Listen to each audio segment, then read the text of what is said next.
കുറേ ഫൗണ്ടേഴ്സ് വന്നിട്ട് എനിക്ക് ഇൻവെസ്റ്റ്മെന്റ് വേണം, അല്ലെങ്കിൽ ഇൻവെസ്റ്റ്മെന്റ് ഇല്ലാത്തതുകൊണ്ടാണ് നമ്മളൊന്ന് തുടങ്ങാത്തതെന്ന് പറയും. ആപ്പ് ഉണ്ടാക്കാൻ കാര്യമായിട്ട് കോസ്റ്റ് ഒന്നും ഇല്ല.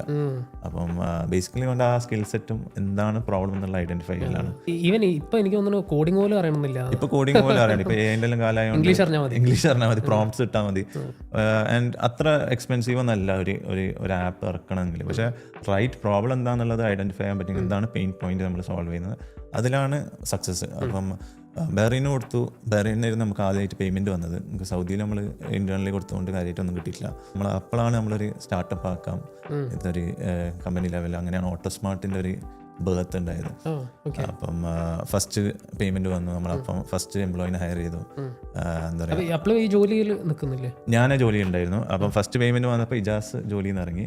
നമ്മൾ ഒരാളെയും കൂടി ഹയർ ചെയ്ത് ടെക്കിലേക്ക് സപ്പോർട്ട് ചെയ്യാൻ വേണ്ടിയിട്ട്. അപ്പം ഞാനൊന്നും കൂടിയും എന്താ സ്റ്റേബിൾ ആകുന്ന വരെ ഞാൻ കണ്ടിന്യൂ ചെയ്യാം, നീ റിസൈൻ ചെയ്തു പറഞ്ഞിട്ട് അവനെ ഇറക്കി. അവന് ഫുൾ ടൈം ആയിട്ട് ഇതിലേക്ക് വന്നു. ഫസ്റ്റ് എംപ്ലോയി വന്നു. അവൻ ഇപ്പോഴും ഉണ്ട്. ഫസ്റ്റ് എംപ്ലോയി, നമ്മുടെ ഇനീഷ്യൽ എംപ്ലോയീസ് ഇപ്പോഴും ഉണ്ട്.